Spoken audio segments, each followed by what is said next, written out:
Hello అండి, అందరికీ నమస్కారం. వెల్కమ్ టు మా పల్లె వంట. ఇన్స్టెంట్గా చేసుకునే బ్రేక్ఫాస్ట్ రెసిపీ చూసేద్దాం. ఒక కప్పు ఫస్ట్ బొంబాయి రవ్వ తీసుకొని దాంట్లో ఒక కప్పు పెరుగు, అలాగే ఒక చిటికెడు వంట సోడా, టేస్ట్కి సరిపడా సాల్ట్, కొద్దిగా వాటర్ వేసుకుంటూ మిక్స్ చేసి పక్కన పెట్టేసుకోవాలి.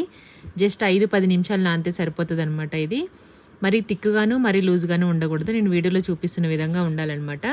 ఇలా మిక్స్ చేసుకున్న తర్వాత దీన్ని 10 నిమిషాలు పక్కన పెట్టేసి సన్నగా తురిమిన క్యారెట్, పచ్చిమిర్చి, కరివేపాకు, కొత్తిమీర, ఉల్లిపాయ, జీలకర్ర వేసేసుకొని పిండిలో మిక్స్ చేసుకోవాలి. మనం గుంత పొంగనాలు వేసుకోవడానికి ప్యాన్ ఉంటుంది కదా, దాన్ని అయితే హీట్ చేసుకొని కొంచెంగా ఆయిల్ వేసేసుకొని దాంట్లో ఇవైతే వేసేసుకోవాలన్నమాట. 10 మినిట్స్ తర్వాత పిండి అయితే ఇలా అయిపోయింది, మెత్తగా అవుతుంది అనమాట. మనకి ఎక్కడ రవ్వ అనేది ఉండదు.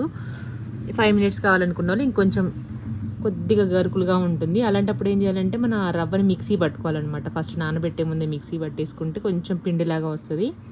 అలా చేసేసుకోవచ్చు. పిండి మనకి పెరుగు మాత్రం కంపల్సరీ వేసుకోవాల్సిందే. దీంట్లో కాంబినేషన్గా పచ్చిమిర్చి పల్లీ పచ్చడి చేశాను, చాలా బాగుంటుంది. కొద్దిగా ఆయిల్ వేసుకొని పచ్చిమిర్చి, పల్లీలు, జీలకర్ర, వెల్లుల్లిపాయలు వేసుకొని వేయించుకొని కొద్దిగా వాటర్, సాల్ట్ వేసుకొని మిక్సీ పట్టేసుకోవడం. నెక్స్ట్ పోపు వేసుకోవాలి.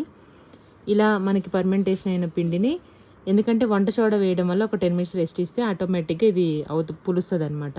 ఒకసారి 2-3 సార్లు బాగా మిక్స్ చేసుకొని దాంట్లో మనం కట్ చేసుకున్నవన్నీ యాడ్ చేసుకొని ఇప్పుడు గుంత పొంగనాలు ప్యాన్ పెట్టేసుకొని లైట్గా ఆయిల్ వేసుకోండి. నెయ్యి తినే వాళ్ళైతే నెయ్యి, బటర్ ఏదైనా యూజ్ చేసుకోవచ్చు, మన ఇష్టం అది.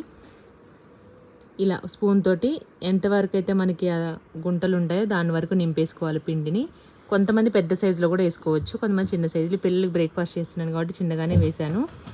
ఇలా ఈజీగానే మనకి ఆటోమేటిక్గానే ఇట్లా ఉల్టా అయిపోతాయి అన్నమాట. కొంచెం ఆయిల్ ఎక్కువ పడుతుంది, అలా వేసుకుంటేనే టేస్ట్ బాగుంటుంది.